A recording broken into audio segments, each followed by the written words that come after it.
Ella es Sandrine, Sandrine, Mujeres de Hoy. Es Canal M, Mujeres de Hoy, respirando ideas.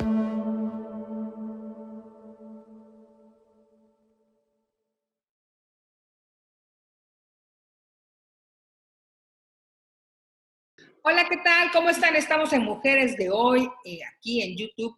Síganos, suscríbanse, píquenle a la campanita, como dicen los youtubers. Y bueno, nuestro tema de hoy es súper interesante. Tengo a Roxana Pacheco, que ella es directora general del Instituto Mexicano de Sexualidad en las Personas con Discapacidad. Además, es presidenta para la inclusión y el desarrollo con personas con discapacidad. Quiero preguntarte, Roxana, bueno, primero bienvenida a este espacio, y quiero preguntarte si tú tienes alguna discapacidad.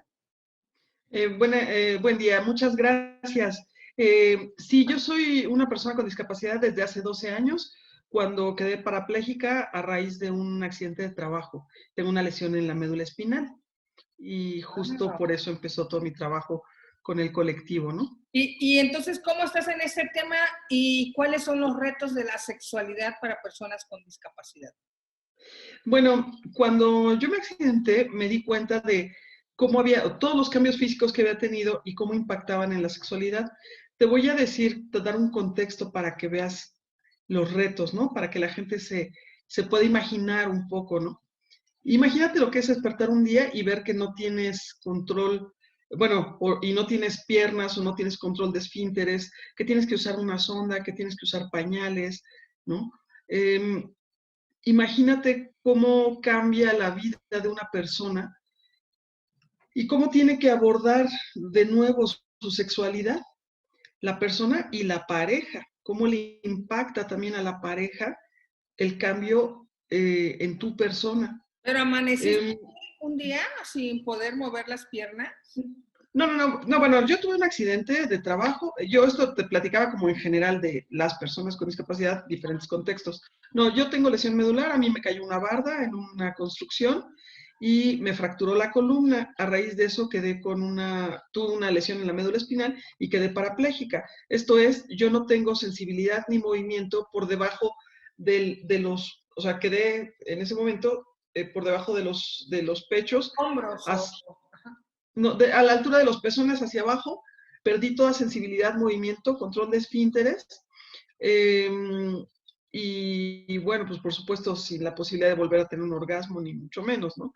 Eh, y bueno, no solamente eso, sino con una serie de retos físicos, emocionales y con una serie de eh, pues problemáticas, porque en realidad pues, pues te cambia la vida, es un cambio durísimo de vida, ¿no? No ¿Eras solo la casada? gente, ¿Eras ¿mande? casada en ese momento? ¿Estabas casada? ¿Estabas soltera? Vivía con mi pareja y ahora ya nos casamos, pero en ese tiempo no estábamos casados. Eh, Imagínate que tú tienes una vida sexual muy activa y de repente pues tienes todos estos cambios y pues hay que aprender a vivir con ellos. Sin embargo, no es algo sencillo, no hay especialistas en México, son muy pocos, pero así muy pocos contados con los dedos de una mano, para que me entiendas, ¿no? Que abordan el tema como debe de ser, pero hace falta mucha investigación, mucho trabajo con las personas con discapacidad por parte de diferentes profesionales de la salud para que entiendan desde un enfoque biopsicosocial cómo promover la rehabilitación sexual de las personas con discapacidad. Porque parece muy sencillo, pero imagínate eso en la vida real, ¿no? ¿Cómo te... Sí, ese instituto de mexicano de la sexualidad en las personas con discapacidad, ¿tú lo fundaste debido Sí, a la sí, experiencia y a los acontecimientos que has vivido? sí, claro. Pues como vi que no había, o sea, yo una vez que me accidento y me doy cuenta de todos los cambios que tengo, haz de cuenta, la vagina totalmente atónica, con prolapso uterino, con una serie de problemas, digo, pues alguien me tiene que ayudar, ¿no?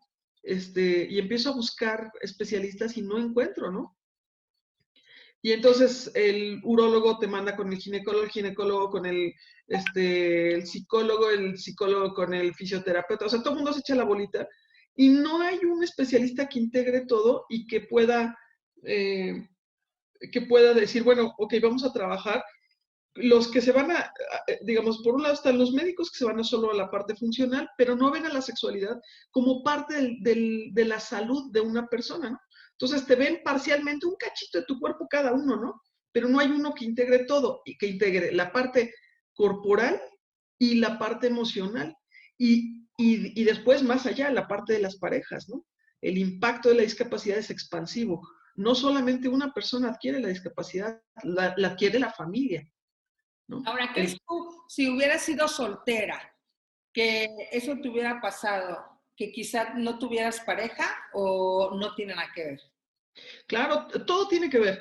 Todos los contextos son diferentes. No es lo mismo la sexualidad en las personas. Bueno, primero, en México hay más de 20 millones de personas con alguna condición de discapacidad y la discapacidad es el grupo más, o sea, es el grupo vulnerable más numeroso y el más heterogéneo que existe. Entonces, cada condición de discapacidad es distinta, tiene retos totalmente diferentes.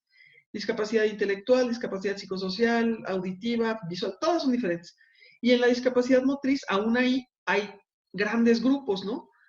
Y de esos grandes grupos todavía pues tienes grandes retos. Y digamos, a mí me tocaron los que corresponden a las condiciones neurológicas, que generalmente pues la afectación está en el piso pélvico neurogénico, ¿no? Que, bueno, traen una serie de complicaciones. Eventualmente se te pueden formar escaras, puedes traer una sonda, puedes tener una colostomía, una serie de situaciones, de condiciones que van a impactar de manera directa la experiencia de la sexualidad. Y no es lo mismo si es una persona con discapacidad de nacimiento o con discapacidad adquirida, o si es una crónico-degenerativa, ¿no? Que es parcialmente, o sea, poco a poco vas perdiendo, pues, la parte funcional, ¿no? Entonces, eh, y no es lo mismo si tenías pareja que si no la tenías, todo cambia. Pero nosotros hemos estudiado y hay como tendencias, hay como, digamos, de manera colectiva, hay comportamientos, ¿no? Entonces, digamos, en general, las personas con discapacidad, te voy a hablar ahorita de discapacidad motriz de nacimiento, pues son personas que van a tener un inicio tardío de su actividad sexual, porque van a vivir a lo largo de su vida una serie de barreras y de discriminación y sobre todo barreras culturales para el ejercicio de su sexualidad. Los papás primero los infantilizan, ¿no? Hay muchos mitos alrededor y muchos tabúes alrededor de la sexualidad de las personas con discapacidad. Entonces, estos chicos, pues, van a vivir la sexualidad muy retrasada o también un poco alterada, también lo debo decir, ¿no? A veces también, bueno, y somos el grupo más violentado sexualmente también, porque pues como eres vulnerable y no te puedes defender, pues muchas veces son los mismos cuidadores y a veces son hasta familiares los que abusan sexualmente de las personas con discapacidad. Entonces hay esterilizaciones forzadas, abortos obligados, ¿no? Precisamente para que no se visibilicen estas situaciones que pasan con las mujeres y niñas con discapacidad. Y, digamos, tenemos nosotros muchísimos retos, ¿no? En el sistema de salud no tenemos las adecuaciones que necesitamos, ni las ayudas técnicas, ni la accesibilidad universal. Si quieres poner una denuncia y eres sorda, por ejemplo, pues no hay intérpretes jurídicos de lengua de señas. O sea, tenemos muchísimos retos, ¿no? ¿Tu dirección qué es lo que hace? ¿Ayuda a esas personas pues a eso, levantar una denuncia ante algo? ¿Les creen a los qué tanta credibilidad hay? Porque también luego dicen, no, no es cierto, está mintiendo. ¿Qué tanto de tanto cuánto, como le dicen, en estas situaciones? Bueno, siempre vamos a enfrentar las barreras culturales. Y con las barreras culturales, ahí va a haber una serie de atropellos desde las personas, estamos luchando contra la pérdida de la capacidad jurídica, ¿no? Donde pues se le resta esta posibilidad a la persona con discapacidad para defenderse en las mismas condiciones que lo harían los demás. Se vulneran los derechos humanos, ¿no? Su capacidad jurídica, muchas personas con discapacidad la pierden, ¿no? A raíz de juicios de interdicción, de tal modo que no pueden ni defenderse. Por eso ahora, pues estamos tratando de transitar hacia la eliminación de esa figura de interdicción para que sea la persona con discapacidad, a través de un sistema de apoyos y salvaguardas, que pueda tomar decisiones por sí misma y defenderse y que el Estado la proteja, ¿no?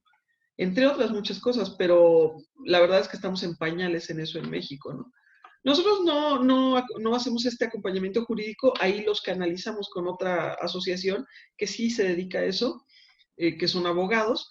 Nosotros lo que hacemos son talleres de sexualidad para personas con discapacidad motriz, específicamente porque es lo que nosotros dominamos, porque es nuestro tema. Y ahí lo que hacemos es enseñar a las personas a que cómo mejorar la calidad de vida sexual desde la información y mejorar su autoestima, sus relaciones de pareja, conocer su cuerpo y todos los cuidados que tienen que tener para que su vida sexual sea lo más placentera posible. Esta dirección, ¿tienes amigas, tienes una sociedad, tienes un grupo, los cuales están al mando ahí de esta dirección? Bueno, el instituto sí, trabajamos siempre colectivamente. Trabajamos con grupo, o sea, con nuestro grupo, y lo que hacemos son sesiones con las mismas personas con discapacidad, todos compartimos experiencia y todos aprendemos, ¿no? Yo no soy sexóloga, yo lo que hago es poner las condiciones para que se dé el intercambio de información, aunque sí tengo 12 años investigando activamente sobre el tema, ¿eh? O sea, el hecho de que no sea sexóloga no significa que no sepa, ¿eh? Significa que no estoy de acuerdo con la postura de los sexólogos, y eso es otro boleto, ¿no? Porque muchos de ellos te dicen que todo es mental y que hay otras zonas del cuerpo y que si tal y cual, pero como no conocen el contexto de la discapacidad, entonces, digamos, tienen el paradigma, un paradigma, yo les digo parcial, estático y desgenitalizador.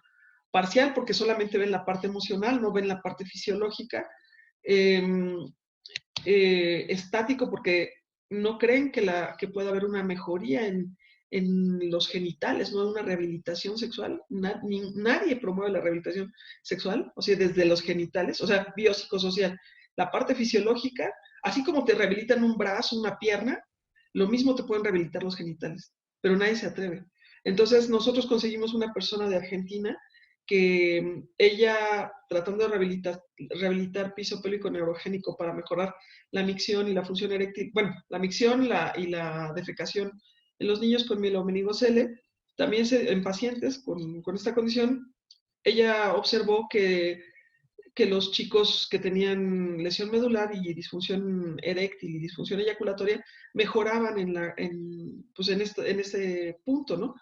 Entonces, digamos que nos encontramos ella haciendo investigación por su lado y yo por el mío, y yo encontré que si nosotras teníamos la suficiente estimulación en esa zona, podíamos mejorar la sensibilidad y mejorar, por supuesto, también todo el proceso defecatorio o sea, evacuatorio, la micción, y por supuesto, pues también impactaba la función eréctil, ¿no? Entonces, pero no hay quien lo haga porque es hacerlo directo en los genitales. Y yo lo hice conmigo, ¿no? Conmigo y bueno, eso es lo que encontramos en los grupos. La gente que por su cuenta se estimuló, hizo cosas, tuvo resultados. Entonces, tomamos nosotros ese conocimiento, lo traducimos en cursos y talleres para los que vienen atrás de nosotros. Y la verdad que es un tema súper interesante. Esta es la parte 1. Continuamos ahorita con la parte 2. Entonces estuvimos en Mujeres de Hoy, aquí con Sandrini y bueno, con Roxana Pacheco, que ella es directora, bueno, y que bueno, en esta parte de la sexualidad en las personas con discapacidad. Ella es Sandrini. Mujeres de Hoy. Es Canal M. Mujeres de Hoy. Respirando ideas.